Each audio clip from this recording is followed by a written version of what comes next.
अनशन पर थे और उन्होंने अपना देह त्याग दिया। असल बात यह है जानने वाली कि यह उत्सर्ग जैसी चीज तो हमें लगती है, मतलब हम सामान्य जनों को, श्रावकों को लगती है, पर क्या मुनिराजों को वह उत्सर्ग लगते हैं? ऐसा शास्त्रों में भी कहा गया है कि हर तीर्थंकर के काल में 10 ऐसे मुनिराज होते हैं जो कि अनुत्पादित महामुनिराज होते हैं, जो कि वो उत्सर्ग पहनकर सर्वार्थ सिद्धि तक में देव जाके बढ़ते हैं। तो एक ऐसे ही मुनिराज सुकुमार मुनिराज की कहानी आज हम एक नाटिका के माध्यम से आप सबके सामने प्रस्तुत करने जा रहे हैं।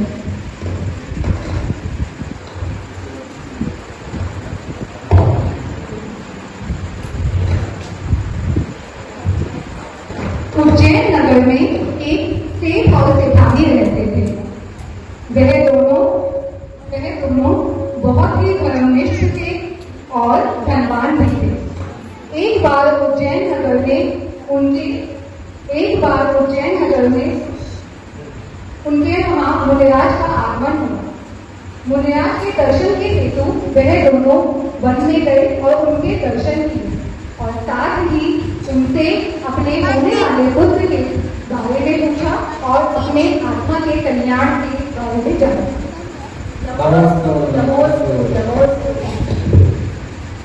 हे गुरुदेव, कृपया कर आप मुझे मेरे और मेरे परिवार के भविष्य के बारे में बता सकते हैं कि क्या हम हमारा आत्म कल्याण कर पाएंगे? हे भोलेनाथ, जिस दिन तुम अपने होने वाले पुत्र का मुख प्रथम बार देखोगे, उसी दिन तुम्हें वैराग्य प्राप्त कर दोगे और जिस दिन तुम्हारा पुत्र भी किसी दिगंबर मुनि के प्रथम दर्शन करेगा, वह भी उस दिन मुनि दीक्षा धारण करेगा। यह बात सुन सेठ तो बहुत आनंदित हुए, पर सेठानी चिंता में पड़ गई। कुछ समय पश्चात उन्हें एक बहुत सुंदर पुत्र रत्न की प्राप्ति होती है। जब सेठ पुत्र का मुख पहली बार देखते हैं, उन्हें देखते ही वैराग्य उत्पन्न हो जाता है और जाति स्मरण ज्ञान हो जाता है और वह इस असार संसार को छोड़कर वन में जाने का निर्णय लेते हैं। ऐसा ना करें, अभी तो हमारा पुत्र बहुत छोटा है। नहीं, मत जाइए, रुक जाइए स्वामी, हम आपके बिना कैसे जिएंगे? पर उनके इतनी ही विनती करने पर सेठ पर कोई असर ना हुआ, क्योंकि वैराग्य की भावना उनके उमड़ चुकी थी। कहा भी गया है, वैरागियों का राग ज्ञानियों को कैसे प्रभावित करेगा। मेरे स्वामी तो चले गए, पर मैं अपने पुत्र को अपने आप से कभी दूर नहीं होने दूंगी। उसे घर के बाहर कदम भी नहीं रखने दूंगी। सारी सुख सुविधाएं उसे घर में ही प्राप्त कराऊंगी, जिससे वह कभी किसी मुनिराज के दर्शन ही ना कर पाए।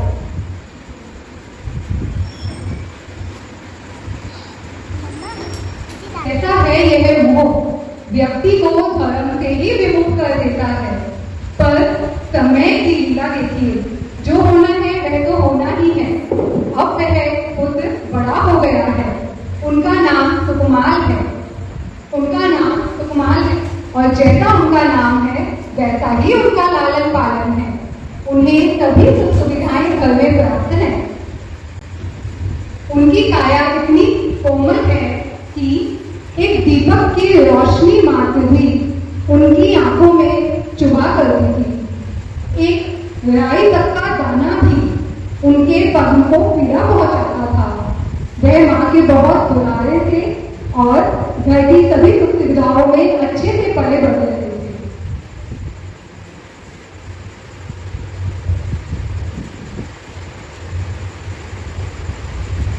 एक समय उनके नगर में मुनिराज गणधराचार्य का चतुर्मास हुआ। उस चतुर्मास के दौरान उनको अंतिम दिवस पर यह ज्ञात हुआ कि सुकुमार मुनि की तो बस सिर्फ 3 दिवस की आयु शेष है। तो इसी चीज के लिए वह उनके घर के नजदीक जाकर यह चीज उनके घर के नजदीक जाकर ऊंची ऊंची आवाज में नमका नमका जाप करने लगे। नमो अरिहंतारं, नमो सिद्धारं, नमो आयुर्यानं, नमो वज्रायानं, नमो रोहितवसां, नमो अरिहंतारं। मुनिराज को देखते ही उन्हें जाति स्मरण ज्ञान हो गया और वह धीमे धीमे कदमों से पहरेदार से बचते हुए महल से बाहर गए और अपने धीमे धीमे कदमों से चलते हुए वन की ओर आते हैं और उनके एक जाति स्मरण ज्ञान के होने से उन्हें अपने पिछले सभी भक्त सामने दिखने लगे और उनको इस संसार की असारता का अनुभव हो गया। वह वन में कांटे भरे वन में उस सुकोमल काया के सुकुमार मुनि कांटे भरे वन में चलते हुए आते हैं और मुनिराज के समक्ष आकर बैठ जाते हैं। मुनिराज के सामने उन्होंने उनसे कुछ कथन सुना, कुछ चर्चा की और अपने ज्ञान की वृद्धि को और अपने वैराग्य की वृद्धि को बढ़ाकर वह अपने पग से चलते हुए वन की ओर प्रस्थान कर जाते हैं। क्या कहना है इस चीज का कि जो सुकुमार मुनि घर में अपने एक सिर और सिर्फ कमलपत्र पर ही पके हुए चावल खा पाते थे, आज वह मुनिराज भूख प्यास से ही और अपने कोमल चरणों से चलकर जहाँ पे कि वन के कांटे उनको इस प्रकार चुभ गए हैं कि उनके पैरों से लहू की धारा बह रही है, पर वह ध्यान में लीन हो जाते हैं।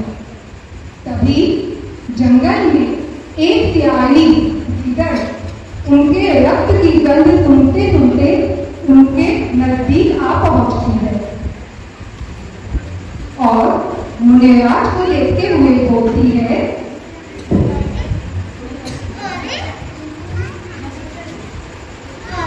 ये तो पिछले बहू का मेरा फीवर था, फोन से मुझे याद आ रही थी। आज तो मैं करता नहीं रहूंगी। अरे यह तो इनके पिछले भक्त का देवल है जिसका वो आज बदला लेंगी और वह उस बदले की आग में आज उनका भक्षण शुरू करती है और 3 दिन तक अपने नाखूनों से उनको नोचती रहती है, उनका भक्षण करती रहती है। पर धन्य है ऐसे मुनिराज जो एक क्षण के लिए भी अपनी साधना से विचलित नहीं होते और ध्यान में अपनी